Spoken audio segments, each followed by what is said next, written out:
Hello everyone, आपका most welcome है इस वीडियो में। आज की इस वीडियो में हम बात करेंगे बीए और बीएससी फाइनल ईयर सेमेस्टर 6 के अकॉर्डिंग जो अपने पास ये तीनों मैथ आते हैं, real and complex analysis, linear algebra, third one अपने पास है डायनेमिक्स। इन तीनों ही मैथ के अकॉर्डिंग ऐसे कौन से इंपॉर्टेंट और इजी चैप्टर्स रहेंगे जिनको यदि हम अपने आप से भी यदि करते हैं तो एग्जाम में 5 क्वेश्चन हम इजीली अटेम्प्ट कर सकते हैं। तो आप इस वीडियो को कंप्लीट देखें, वन बाय वन हम तीनों ही मैथ के देखते हैं कि कौन से इंपॉर्टेंट चैप्टर्स रहेंगे। ठीक है, तो सबसे पहले बात आती है real and complex analysis math की। तो ये काफ़ी इजी मैथ है। इसके अकॉर्डिंग अपने पास केवल 7 चैप्टर हैं और इन 7 में से भी यदि हम ये 4 चैप्टर कर लें, फर्स्ट, सेकंड, फोर्थ और फिफ्थ, तो ईजिली अपने 5 क्वेश्चन हो जाएंगे। और ये तीनों ही जो ऊपर वाले चैप्टर हैं तीनों कनेक्टेड हैं अपने पास जो प्रीवियस सेमेस्टर्स थे उनके साथ। जैसे कि चैप्टर फर्स्ट जो है अपने पास जैकोबिन्स है। जैकोबिन्स क्या होता है और किन्हीं भी फंक्शंस के लिए हम जैकोबिन को किस तरीके से फाइंड आउट करते हैं, ये सब हम सेकेंड ईयर के पार्शियल डिफरेंशियल इक्वेशन मैथ में सीख चुके हैं। तो वही सेम वर्क इस चैप्टर में रहेगा अपने पास। इस चैप्टर में अपने पास 2 एक्सरसाइज हैं, दोनों ही एक्सरसाइज काफ़ी इजी हैं। मैं उम्मीद करता हूँ आपने ये चैप्टर सीख लिया होगा। फिर इसी के बाद अपने पास आता है chapter number 2, beta and gamma function. Beta and gamma function को थोड़ा हमने देखा था बीएस सेकेंड ईयर का जो अपने पास मैथ था, special function in integral transform. उसका जो चैप्टर 2 था अपने पास बेसल इक्वेशंस एंड फंक्शंस, उसमें हमने देखा था कि बीटा फंक्शन गामा फंक्शन की जनरल फॉर्म क्या होती हैं, किस तरीके से इनको डिनोट किया जाता है। बस थोड़ा सा हमने वहाँ पर इनका बेसिक देखा था। बाकी वहाँ पर लिख रखा था उस चैप्टर में कि हम इनको डिटेल में समझ रहे होंगे बीएससी बीए के 6th सेमेस्टर के real and complex analysis math में। तो वो सब हम यहाँ पर करते हैं, केवल उसको थोड़ा एक्सटेंड करते हुए यहाँ पर बढ़ते हैं कि बीटा एंड गामा फंक्शंस क्या होते हैं। ठीक है, तो यहाँ पर 2 एक्सरसाइज हमारे पास चैप्टर नंबर 2 के अकॉर्डिंग।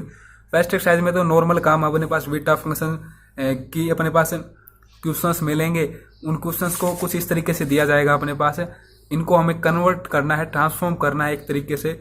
यहाँ पर वेरिएबल को चेंज कर देंगे, इनकी इंटीग्रल की लिमिट को चेंज कर देंगे, जो अपने पास एक प्रोसेस होता है उसके अकॉर्डिंग, और इनको ट्रांसफॉर्म कर देंगे एक जर्नल फॉर्म में जो कि बीटा फंक्शन की होती है अपने पास उसमें। ठीक है, केवल यही वर्क अपने पास, इनको हमें जर्नल फॉर्म जो है बीटा फंक्शन की उसमें अपने पास ट्रांसफॉर्म करना है। तो ये एक्सरसाइज 2.1 के अकॉर्डिंग अपने पास वर्क रहेगा और यहाँ पर इनको ट्रांसफॉर्म करने में हम यूज में ले रहे होंगे जो अपने पास ये रिजल्ट निकल के आए हैं इनका। ठीक है, बाकी यहाँ पर ज़्यादा कुछ है नहीं, नॉर्मल इंटीग्रेशन है। बीटा फंक्शन की जो जर्नल फॉर्म होती है उस फॉर्म में हम गिवन इंटीग्रल को लेके आएंगे। तो ये अपने पास वर्क रहेगा ओनली। अब जैसे ही हम बात करते हैं एक्सरसाइज 2.2 की, तो इसके अकॉर्डिंग हम स्टडी करते हैं गामा फंक्शन की। गामा फंक्शन की अपने पास जर्नल फॉर्म होती है कुछ इस तरीके से, इसको डिनोट किया जाता है कुछ इस तरीके से। और गामा फंक्शन जैसे कि हम 4th सेमेस्टर में भी देखते थे कि गामा ऑफ जो 1/2 होता था उसका अपने पास डायरेक्ट रिजल्ट होता था √π। वो रिजल्ट इस चैप्टर में हमें अब प्रूव करके भी दिखा रखा है। तो ये थोड़ा डीप में हम पढ़ते हैं इस सेमेस्टर में इसको कि गामा फंक्शन और बीटा फंक्शन क्या होते हैं। बाकी रिकर्जन से फॉर्मूले हैं, इनका भी काफ़ी यूज है। ये काफ़ी इजी है सब कुछ। आप एक दूसरे के साथ इन थ्योरम्स को कनेक्ट करके देखेंगे तो आपको सारा कुछ इजी लगने लगेगा कि गामा ऑफ अन को हम इस तरीके से लिख सकते हैं। अन यहाँ पर कोई भी रियल नंबर हो सकता है अपने पास, उनके लिए गामा फंक्शन की वैल्यू क्या होगी उसको हम इस तरीके से फाइंड आउट कर सकते हैं, या फिर इसी को हम इस तरीके से भी नोट कर सकते हैं। ठीक है, ये अपने पास रियल नंबर की जो एंट्रीज होंगी उन पर डिपेंड करता है कि हम कौन सी फॉर्म यूज कर रहे होंगे। तो सब कुछ काफ़ी इजी है। कुछ एक थ्योरम्स हैं इस चैप्टर की जो अपने पास 2nd एक्सरसाइज है इसके अकॉर्डिंग, जो कि रिलेशन बताते हैं कि बीटा एंड गामा फंक्शन के बीच क्या रिलेशन है किसी भी एक इंटीग्रल फॉर्म को गामा या फिर बीटा फंक्शन की फॉर्म में एक्सप्रेस करने के लिए। ठीक है, फिर इसके बाद अपने पास चैप्टर नंबर 4 हम करेंगे इस मैथ के अकॉर्डिंग, जो कि 2 क्वेश्चन का वर्क कंप्लीट करवा देता है अपना। तो चैप्टर जो 4th है इसके अकॉर्डिंग भी ज़्यादा वर्क नहीं है, केवल 3 एक्सरसाइज है अपने पास। और इस चैप्टर की भी अच्छी बात यह है कि हम इसको पहले समझ चुके हैं इन दी ऑप्टिक्स फिजिक्स, जो कि अपने पास 2nd ईयर में फिजिक्स थी। वहाँ पर हमने देखा था फोरियर सीरीज और फोरियर ट्रांसफॉर्म को। फोरियर ट्रांसफॉर्म को तो हमने 4th सेमेस्टर में मैथ में भी किया था। तो बिल्कुल सेम वर्क है दोस्तों, यहाँ पर कुछ नहीं है। जो अपने पास फोरियर सीरीज होती है उसके कोफिशिएंट को किस तरीके से हम डिटरमाइन करते हैं, एक्सरसाइज 4.1 में केवल ये वर्क है। कोफिशिएंट को डिटरमाइन करके हम सीरीज में पुट कर देंगे उनकी वैल्यूज को जो निकल के आएंगी गिवन इंटीग्रल के लिए, तो अपने पास फोरियर सीरीज निकल के आ जाएगी किसी भी एक फंक्शन के लिए। ठीक है, तो ये वर्क रहेगा एक्सरसाइज 4.1 के अकॉर्डिंग। अब जैसे एक्सरसाइज 4.2 हम करेंगे तो इसके अकॉर्डिंग अपने पास यहाँ पर वर्क आ जाएगा कुछ इस तरीके से, जैसे कि आप देख पा रहे होंगे। यदि अपने पास फंक्शन डिसकंटिन्यूस हो, उसकी लिमिट ब्रेक हो जाते हैं बीच में से, तो किस तरीके से उसके लिए अपने पास फोरियर एक्सपेंशन होगा उस फंक्शन के लिए, ठीक है। और फिर फोरियर एक्सपेंशन निकालने के बाद हम क्वेश्चन में कहा जाएगा कि इसको इस तरीके से रिड्यूस कीजिए, तो ये भी काफ़ी ईजी रहेगा। अन की वैल्यू पुट करेंगे, एक्स की वैल्यू 0 पुट कर देंगे, तो इस तरीके की फॉर्म्स में जो सीरीज होगी वो रिड्यूस हो जाएगी अपने पास। तो ये सारा कुछ वर्क अपने पास एक्सरसाइज 4.2 के अकॉर्डिंग आता है। फिर एक्सरसाइज 4.3 के अकॉर्डिंग अपने पास कंसेप्ट स्टार्ट हो जाते हैं। यहाँ पर कुछ इस तरीके से देखिए, यहाँ पर बता रखा होगा half sine series, half cosine series, ये वाले कंसेप्ट अपने पास आ जाते हैं। एक प्राज्वल्स आइडेंटिटी आ जाती है फोरियर सीरीज की। तो ये सारा कुछ काफ़ी इजी है दोस्तों, हमने कर रखा है सारा कुछ। केवल नॉर्मल इंटीग्रेशन इस चैप्टर में और कुछ नहीं है अपने पास, केवल फॉर्मूलों को ध्यान में रखना है और नॉर्मल इंटीग्रेशन हमें आना चाहिए। तो अपने पास दो जो क्वेश्चन है वो इस चैप्टर से हो जाते हैं। एक क्वेश्चन अपने पास फर्स्ट और सेकंड चैप्टर को इंक्लूड करने से हो जाता है। तो 3 क्वेश्चन का वर्क अपने पास इन तीनों ही चैप्टर से हो जाता है। और फिर जो लास्ट यहाँ पर हम चैप्टर करेंगे इस बुक के अकॉर्डिंग वो रहेगा अपने पास चैप्टर नंबर 5, जो कि थोड़ा डिफरेंट बट काफ़ी इंटरेस्टिंग और इजी चैप्टर है। इस चैप्टर से हमें काफ़ी कुछ सीखने को मिलता है, कैलकुलस ऑफ कॉम्प्लेक्स फंक्शंस।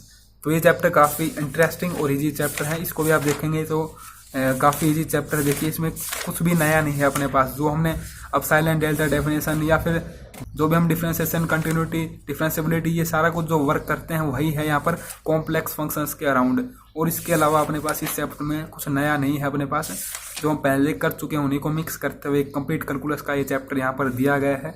देख सकते हैं आप बिल्कुल जो अपने पास चैप्टर 5th था partial differentiation advance calculus math की बुक में, उसी तरीके के आपको क्वेश्चन यहाँ पर देखने को मिल रहे होंगे। चैप्टर 4th जो था अपने पास वहाँ पर कंटिन्यूस फंक्शन, उस तरीके से यहाँ पर क्वेश्चंस हैं अपने पास। अब अपसाइल एंड डेल्टा डेफिनेशन का यूज़ करते हुए पीडी मैथ के अकॉर्डिंग जिस तरीके से हम क्वेश्चन करते थे उस तरीके से कुछ एक पैटर्न आप देख पा रहे होंगे क्वेश्चंस का। तो दोस्तों काफ़ी इजी चैप्टर है ये। इस तरीके से 2 क्वेश्चन अपने पास इस चैप्टर से हो जाएंगे। तो टोटली अपने पास इस बुक के 4 चैप्टर करने से 5 क्वेश्चन हो जाएंगे आसानी से। इसके साथ यदि हम छोटे क्वेश्चन कर लेते हैं तो अपने पास 6 क्वेश्चंस का वर्क हो जाएगा इस बुक के अकॉर्डिंग। अब बात करते हैं सेकंड और important, most important book linear algebra की। ये बुक काफ़ी इंपॉर्टेंट है दोस्तों। इससे पहले हमने, जैसे कि मैंने आपको 5th सेमेस्टर में ही ये कहा था कि 6th सेमेस्टर में हम लीनियर अलजेब्रा मैथ देख रहे होंगे, जो कि अलजेब्रा का ही एक पार्ट है और काफ़ी इंपॉर्टेंट मैथ है ये। तो इस मैथ के अकॉर्डिंग हम कौन कौन से चैप्टर कर रहे होंगे इसमें ज़्यादा सोचने की आवश्यकता नहीं है। हम डायरेक्टली 1 से लेकर डायरेक्ट 7 चैप्टर तक लगातार इनको करेंगे, क्योंकि देखिए ये जो 2 बुक हैं इनमें ज़्यादा कुछ कनेक्टेड नहीं है। हम कोई भी 1st, 2nd, 3rd, 4th किसी भी तरीके से चैप्टर उठा सकते हैं, लेकिन इस मैथ में थोड़ा सा कनेक्टेड है वर्क अपने पास है, क्योंकि ये अलजेब्रा है। अलजेब्रा में काफ़ी कुछ कनेक्टेड ही रखता है अपने पास है। तो यहाँ पर सबसे पहले हम करेंगे ये 3 chapter, vector space and subspaces, basis and dimension, quotient space. तो ये चैप्टर तो बेसिक है अपने पास है। और फिर दोस्तों नेक्स्ट जो चैप्टर है बेसिस एंड डायमेंशन, ये भी बिल्कुल फर्स्ट के साथ ही कनेक्टेड और इजी चैप्टर है अपने पास है।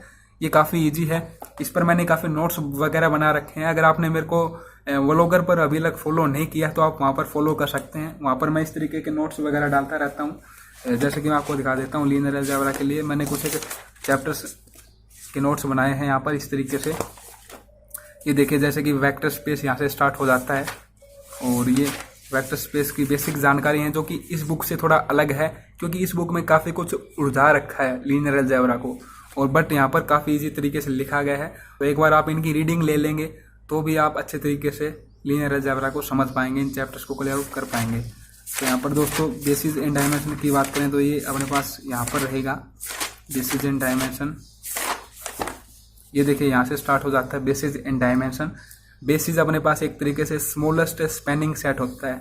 स्पैन आपको पता अच्छे तरीके से दोस्तों, यदि हमें ये पता है 0 और 1 ये 2 अपने पास वेक्टर हैं, यदि हम इनको स्पैन करते जाएं, मतलब कि फील्ड के एलिमेंट्स के साथ इनको मल्टीपल में लेते जाएं, स्केलर्स के साथ इनको वेक्टर्स को मल्टीपल में लेते जाएं, तो कंप्लीट अपने पास आर स्केयर जो रियल नंबर सेकंड टपल का सेट होता है वो हमें मिल जाएगा। तो हम बोल सकते हैं कि ये अपने पास बेसिस रहेंगी इस रियल नंबर के सेट के, जिसमें कि 2 टपल टाइप अपने पास ऑर्डर पेयर की फॉर्म में एलिमेंट्स हैं। तो ये सारा कुछ बेसिस के बारे में बता रखा है दोस्तों। फिर यहाँ पर हम डायमेंशन को देख रहे होंगे, बेसिस की सभी प्रॉपर्टीज़ को देखने के बाद ये काफ़ी बेसिक हज़ार कुछ एग्जाम्पल्स के साथ आप इसको समझ पाएंगे यहाँ पर। तो इसको डाउनलोड करने के लिए इनके PDF को आप मेरे को फॉलो कर सकते हैं। वहाँ पर मैं आपको एक लिंक दे दूंगा इस डिस्क्रिप्शन बॉक्स में, या फिर आप चैनल के अबाउट सेक्शन में जाएंगे तो वहाँ पर आपको लिंक देखने को मिल जाएगा, जिससे कि आप डायरेक्ट व्लॉगर पर पहुँच जाएंगे और वहाँ से इन PDFs को डाउनलोड कर पाएंगे। नेक्स्ट अगर हम बात करें चैप्टर 3 की दोस्तों, क्वोशेंट स्पेस। तो दोस्तों जिस तरीके से हमने कोसेट्स को समझा था चैप्टर जो अपने पास सेकंड था ग्रुप थ्योरी का, उसी के तरह ही अपने पास चैप्टर 3 है यहाँ पर। और फिर बाकी के जो ये 4 चैप्टर हैं तो एक दूसरे से कनेक्टेड हैं बिल्कुल। लीनियर ट्रांसफॉर्मेशन, दोस्तों लीनियर ट्रांसफॉर्मेशन में क्या होता है, अपने पास सारा कुछ उसी तरीके से ग्रुप थ्योरी की तरह ही इसमें हम ये करते हैं जैसे कि वहाँ पर होमोमॉर्फिज्म आइसोमॉर्फिज्म का वर्क होता था, बिल्कुल उसी तरीके की कंडीशन है दोस्तों। यहाँ पर कोई फंक्शन हम अप्लाई कर देते हैं वेक्टर स्पेस पर, और उसी फंक्शंस के साथ अपने पास एक सेकंड जो उसकी इमेज होंगी वेक्टर स्पेस के जो वेक्टर, उन पर यदि हम कोई फंक्शन अप्लाई करेंगे तो जो उसकी इमेज बनेगी, जो अपने पास कोडोमेन बनेगा वो भी एक वेक्टर स्पेस ही होगा। उनके बीच में अपने पास जो फंक्शन है उसी को हम ट्रांसफॉर्मेशन कहते हैं। तो ये अपने पास 4 चैप्टर ट्रांसफॉर्मेशन के ऊपर ही बेस्ड हैं दोस्तों। तो इस तरीके से इस मैथ के हम 7 चैप्टर कर लेते हैं तो 5 क्वेश्चन टोटली अपने पास हो जाते हैं। बाकी मैं कहना चाहूँगा आप इस कंप्लीट मैथ को जरूर करें, क्योंकि अगर आप किसी एमएससी एंट्रेंस एग्जाम की या फिर नेट वगैरह की अभी से प्रिपरेशन कर रहे हैं तो आपको अच्छे तरीके से पता कि इस मैथ की क्या इंपॉर्टेंस है। और लास्ट वन हम बात कर लेते हैं यहाँ पर, वीडियो ज़्यादा लॉन्ग नहीं बनाते हुए, डायनेमिक्स मैथ की।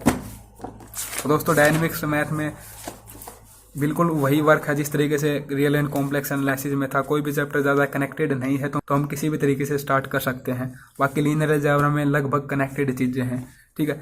तो सबसे पहले हम करेंगे इन 4 चैप्टर्स को। इन 4 चैप्टर से एक यूनिट बनती है कंप्लीट, जहाँ से अपने पास 2 क्वेश्चन हो जाएंगे, ठीक है। छोटे छोटे चैप्टर हैं और काफ़ी ईजी चैप्टर्स हैं, ठीक है। ये दोनों तो एक दूसरे से कनेक्टेड हैं। यहाँ पर सिंपल हार्मोनिक मोशन की बात की गई है, तो इसमें भी सिंपल हार्मोनिक मोशन के साथ ही इलास्टिक स्ट्रिंग के बीच में हम मोशन को देखते हैं, ठीक है। बाकी ये दोनों ज़्यादा डिपेंड नहीं करते एक दूसरे पर। फिर हम बात करते हैं यहाँ पर 5th और 6th भी डिपेंडेंट चैप्टर हैं। 6th में भी बिल्कुल इसी की तरह न्यूटन लॉज पर ही वर्क है अपने पास है। तो इन दोनों से एक यूनिट अपने पास हो जाती है। तो 2 क्वेश्चन यहाँ से हो जाएंगे, 2 यहाँ से, 4 क्वेश्चन का वर्क हो जाएगा टोटल। और फिर लास्ट वन हम कर सकते हैं 10th और 11th चैप्टर को। ये काफ़ी ईजी है क्योंकि थोड़ा सा हम इनको कनेक्ट करके देख सकते हैं जो चैप्टर 1st और 5th है इनके साथ है, ठीक है। ये 10th में आप समझ सकते हो चैप्टर 5th के जैसा ही वर्क है अपने पास, न्यूटन लॉ ऑफ मोशन की तरह ही वर्क है। इन्हीं का भी यूज आपको देखने को मिलेगा यहाँ पर। और 11th को हम थोड़ा सा कनेक्ट करके देख सकते हैं। फर्स्ट में जिस तरीके से मोशन को डिस्कस करते हैं हम उसी तरीके से यहाँ पर हम 3rd डायमेंशन में मोशन को डिस्कस कर रहे होंगे। तो इस तरीके से तो एक क्वेश्चन अपने पास ये हो जाएगा, 2 यहाँ से हो जाएंगे और 2 यहाँ से अपने पास हो जाएंगे। तो टोटल 5 क्वेश्चन का ही वर्क हो जाएगा। और तीनों ही मैथ में यदि हम छोटे क्वेश्चंस को कर लेते हैं तो तीनों ही मैथ में हम 6 क्वेश्चंस का वर्क कर लेंगे, 6 इसमें, 6 इसमें और 6 इसमें। तो इस तरीके से मैथ्स में अपने पास अच्छे नंबर आ सकते हैं दोस्तों। धन्यवाद आपका इस वीडियो को देखने के लिए। आप अपने दोस्तों के साथ भी इस वीडियो को शेयर आउट कर सकते हैं।